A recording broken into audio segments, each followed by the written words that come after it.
Hello everyone, welcome to our channel current and affairs. तो आज हम 27 फरवरी के करंट अफेयर डिस्कस करेंगे और उससे पहले कल के करंट अफेयर का क्विक रिवीजन लेंगे। तो कल का पहला क्वेश्चन था, हाल ही में प्रधानमंत्री मोदी ने भारत का सबसे बड़ा केबल ब्रिज जिसका नाम है सुदर्शन सेतु, इसका उद्घाटन कहां पर किया? तो ये किया द्वारका में। द्वारका है गुजरात में और इस सेतु की कुल लंबाई होगी 2.32 किलोमीटर और इस पे भारत सरकार ने टोटल खर्चा किया है 978 करोड़। और बात करें अगर गुजरात की, तो गुजरात के सीएम कौन है? तो वो है भूपेंद्र भाई पटेल और यहाँ पे राज्यपाल हैं आचार्य देवव्रत। हाल ही में global textile expo 2024 Bharat Tex यानी कि टेक्सटाइल भारत टेक्स 2024 का आयोजन किस शहर में होगा? तो ये होगा नई दिल्ली में और ये चलेगा 26 से लेकर 29 फरवरी तक। और हमारे कपड़ा मंत्री कौन है? तो वो है पीयूष गोयल। हाल ही में भारतीय मूल की किस महिला को टाइम मैगजीन ने women person of the year चुना? तो अभी टाइम मैगजीन ने women person of the year 2024 की लिस्ट जारी की है जिसमें 12 महिलाएं रखी इन्होंने और इन 12 महिलाओं में से एक है भारतीय मूल की जिनका नाम है लीना नायर। लीना नायर अभी CEO है सनेल कंपनी की और ये सनेल कंपनी है फ्रांस की। हाल ही में कौन भारतीय मूल के पहले BBC चेयरमैन बने? तो ये बने समीर शाह। BBC ये पहले कंपनी थी, बाद में कॉरपोरेशन बन गई। BBC बनी थी 1922 में, तब इसका नाम था ब्रिटिश ब्रॉडकास्टिंग कंपनी। बाद में सन 1927 में ये बन गई कॉरपोरेशन, इसका नाम हो गया ब्रिटिश ब्रॉडकास्टिंग कॉरपोरेशन और इसका हेडक्वार्टर है लंदन में। हाल ही में 71वें मिस वर्ल्ड का आयोजन कहां पर होगा? तो ये होगा भारत में। भारत में कहां? मुंबई के जियो वर्ल्ड कन्वेंशन सेंटर में। और भारत की पहली मिस वर्ल्ड कौन बनी थी? तो वो बनी थी रीता फारिया। साल था 1966। हाल ही में कार्यस्थलों पर हिंसा और उत्पीड़न को समाप्त करने के लिए ILO कन्वेंशन 190 को मंजूरी देने वाला एकमात्र एशियाई कंट्री कौन सा बन गया है? तो ये बन गया है फिलीपींस। फिलीपींस की कैपिटल है मनीला। मनीला में हेडक्वार्टर ADB का। ADB बना था 1966 में। और बात करें अगर ILO की यानी कि इंटरनेशनल लेबर ऑर्गेनाइजेशन की, तो ये बना था 1919 में। हेडक्वार्टर इसका जेनेवा में और अभी इसके DG हैं गिलबर्ट हुंगबो। हाल ही में किस राज्य ने मुस्लिम मैरिज एंड डाइवोर्स एक्ट 1935 को खत्म किया है? तो ये किया है असम की सरकार ने। असम के CM है हिमंता बिस्वा शर्मा, राज्यपाल है गुलाब चंद कटारिया और असम में अभी खेलो इंडिया यूनिवर्सिटी गेम्स भी चल रहे हैं जिनका शुभांकर है अष्टलक्ष्मी। और अभी थोड़े दिन पहले असम की सरकार ने अपना राजकीय फल घोषित किया था काजी नेमू को। हाल ही में भारत की पहली गति शक्ति अनुसंधान पीठ कहां पर स्थापित की जाएगी? तो ये की जाएगी IIM शिलोंग में। भारत में टोटल IIM है 21।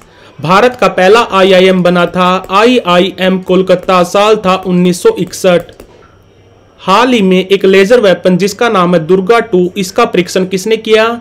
तो ये किया DRDO ने। DRDO बना था 1958 में और अभी इसके चेयरमैन है समीर कामत।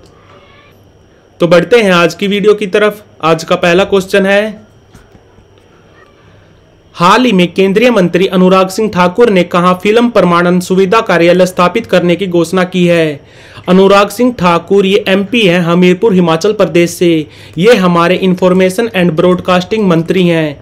ये अभी चित्रा भारती फिल्म फेस्टिवल में गए हुए थे। चित्रा भारती फिल्म फेस्टिवल हो रहा था चंडीगढ़ में। इसकी क्लोजिंग सेरेमनी में गए हुए थे अनुराग सिंह ठाकुर, जहां पे इन्होंने घोषणा की कि CBFC यानी कि central board for film certification, इसका नया रीजनल फैसिलिटेशन सेंटर खोला जाएगा चंडीगढ़ में। तो आंसर है इसका चंडीगढ़। और आपको बता दूं, दुनिया में हर साल 2500 फिल्में बनाई जाती हैं। इनमें से आधे से ज्यादा फिल्में बनाई जाती हैं भारत में। लगभग 1300 फिल्में बनाई जाती हैं अकेले भारत में। और भारत का सबसे बड़ा थिएटर फेस्टिवल जिसका नाम था भारत रंग महोत्सव, मैंने आपको बताया भी था भारत रंग महोत्सव कहाँ पे हो रहा है? ये हो रहा है कच्छ में।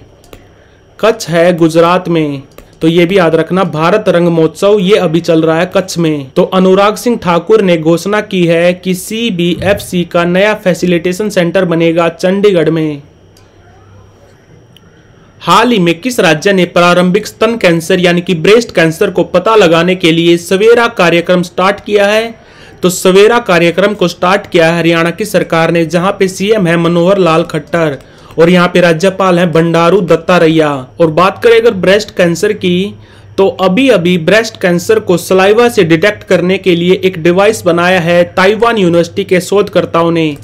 ताइवान यूनिवर्सिटी के शोधकर्ताओं ने और फ्लोरिडा यूनिवर्सिटी के शोधकर्ताओं ने। ताइवान में एक नेशनल यूनिवर्सिटी है जिसका नाम है यांग मिंग, नाम याद रखने की जरूरत नहीं है, वैसे आपको बता रहा हूं, यांग मिंग चियाओ टुंग यूनिवर्सिटी। ये ताइवान की यूनिवर्सिटी है। ताइवान यूनिवर्सिटी के शोधकर्ताओं और फ्लोरिडा यूनिवर्सिटी के शोधकर्ताओं ने एक बायो सेंसर डिवाइस बनाया है जिससे हम सलाइवा सैंपल से ही ब्रेस्ट कैंसर को डिटेक्ट कर पाएंगे। और ब्रेस्ट कैंसर को अर्ली स्टेज पे डिटेक्ट करने के लिए हरियाणा की सरकार ने एक कार्यक्रम चलाया है जिसका नाम है सवेरा कार्यक्रम। हाल ही में पीएम मोदी ने सिक्किम का पहला रेलवे स्टेशन का उद्घाटन कहां पर किया? सिक्किम का पहला रेलवे स्टेशन बनाया गया है रंगपो में। वैसे ये रेल प्रोजेक्ट बनाया गया था, इसका शिलान्यास किया गया था 2009 में और इसके थ्रू हमें 2 शहरों को जोड़ना है। सिवोक एक शहर है वेस्ट बंगाल में, इसको जोड़ना है रंगपो से। रंगपो है सिक्किम में और इस टोटल रेल प्रोजेक्ट की लंबाई है 45 किलोमीटर। और बात करें अगर सिक्किम की, तो सिक्किम के सीएम कौन है? तो वो हैं प्रेम सिंह तमांग और यहाँ पे राज्यपाल हैं लक्ष्मण आचार्य। और 2011 के सेंसस के हिसाब से भारत में सबसे कम जनसंख्या वाला राज्य है सिक्किम। इसकी टोटल जनसंख्या है 6 लाख। और यहाँ पे एक नेशनल पार्क भी है जिसका नाम है कंचनजंगा नेशनल पार्क। तो आंसर है इसका रंगपो। भारत और जापान के बीच धर्मा गार्डियन युद्ध अभ्यास का आयोजन कहां पे शुरू हुआ? यूएन के चैप्टर 7 के अनुसार इन ज्वाइंट एक्सरसाइजेज का मेन ऑब्जेक्टिव क्या होता है? पीस को बढ़ावा देना और मिलिट्री कॉर्पोरेशन और ज्वाइंट कैपेबिलिटी को प्रमोट करना। ज्वाइंट एक्सरसाइजेज को यूएन के चैप्टर 7 में बहुत अच्छे से डिफाइन कर रखा है। और इस साल भारत और जापान के बीच धर्मा गार्डियन का 5वां संस्करण हुआ महाजन में। महाजन है राजस्थान में। और ये महाजन कौन से जिले में पड़ता है राजस्थान के? तो जिले का नाम है बीकानेर। इसका पूरा नाम है महाजन फील्ड फायरिंग रेंज। महाजन फील्ड फायरिंग रेंज है राजस्थान में। और राजस्थान में एक और टेस्ट रेंज है जिसका नाम है Pokhran test range. Pokhran test range ये किस जिले में है? ये है जैसलमेर में। और महाजन फील्ड फायरिंग रेंज में हमने 2 युद्ध अभ्यास किए थे अभी अभी। कौन से? एक किया था हमने यूएई के साथ जिसका नाम था डेजर्ट साइक्लोन। एक किया था हमने सऊदी अरब के साथ जिसका नाम था सदा तंसीक। और अभी अभी हमने यहीं पे किया है धर्मा गार्डियन। ये धर्मा गार्डियन का 5वां एडिशन है। धर्मा गार्डियन करते हम जापान के साथ। हाल ही में बिहार सरकार ने स्टार्टअप विकास को बढ़ावा देने के लिए किस बैंक के साथ साझेदारी की है? तो ये की है सिडबी के साथ। सिडबी यानी कि small industries development bank of India. ये बैंक बना था 1990 में। हेडक्वार्टर कहाँ इसका? वो है यूपी में, लखनऊ में। और अभी इसके चेयरमैन है एस रमन। और बात करें अगर नाबार्ड की यानी कि national bank for agriculture and rural development, ये बना था 1982 में। इसका हेडक्वार्टर है मुंबई में और अभी इसके चेयरमैन है साजी केवी। और बात करें अगर बिहार की, तो बिहार के अभी सीएम कौन है? तो वो है नीतीश कुमार। पार्टी इनकी जनता दल यूनाइटेड। और यहाँ पे राज्यपाल कौन है? तो वो है राजेंद्र अरलेकर। तो अभी अभी बिहार की सरकार ने स्टार्टअप विकास को बढ़ावा देने के लिए सिडबी बैंक के साथ साझेदारी की। हाल ही में कौन पुरानी पेंशन योजना यानी कि ओल्ड पेंशन स्कीम, हमने न्यू पेंशन स्कीम को अडॉप्ट किया था 1 जनवरी 2004 को। भारत में एनपीएस आया था 1 जनवरी 2004 को। बट अभी कौन सा पूर्वोत्तर का पहला राज्य बन गया है जिसने दोबारा से पुरानी पेंशन योजना को लागू किया है? तो ये बन गया है सिक्किम। सिक्किम के अभी सीएम है प्रेम सिंह तमांग। ये है प्रेम सिंह तमांग। और यहाँ पे राज्यपाल हैं लक्ष्मण आचार्य। सिक्किम की सरकार ने पुरानी पेंशन योजना को दोबारा से लागू किया है, यानी कि 1 अप्रैल 2006 के बाद सिक्किम में जो भी सरकारी भर्तियां हुई हैं उनमें दोबारा से ओपीएस लागू हो जाएगा। और ये ओपीएस है क्या? रिटायरमेंट के समय जो आपको आखिरी सैलरी मिलती है उसका 50% दिया जाएगा आपको पेंशन। यानी कि मान लो अगर आपकी आखिरी सैलरी है 50,000 रुपये, तो आपकी पेंशन होगी 25,000 रुपये। और हमारे बजट के अनुसार इस साल 2024 में निर्मला सीतारमण जी ने बताया था कि हमारा जो टोटल खर्चा है उसका 4% खर्चा होता है पेंशन देने में। बट फिर भी कई राज्य दोबारा से ओपीएस को लागू कर रहे हैं, जैसे कि ये सिक्किम हो गया, एक है हिमाचल प्रदेश। हिमाचल प्रदेश में भी ओपीएस लागू है अभी। और हमने न्यू पेंशन स्कीम को लागू किया था 1 जनवरी 2004 को। तो दोबारा से ओपीएस को लागू करने वाला पूर्वोत्तर का पहला राज्य बन गया है सिक्किम।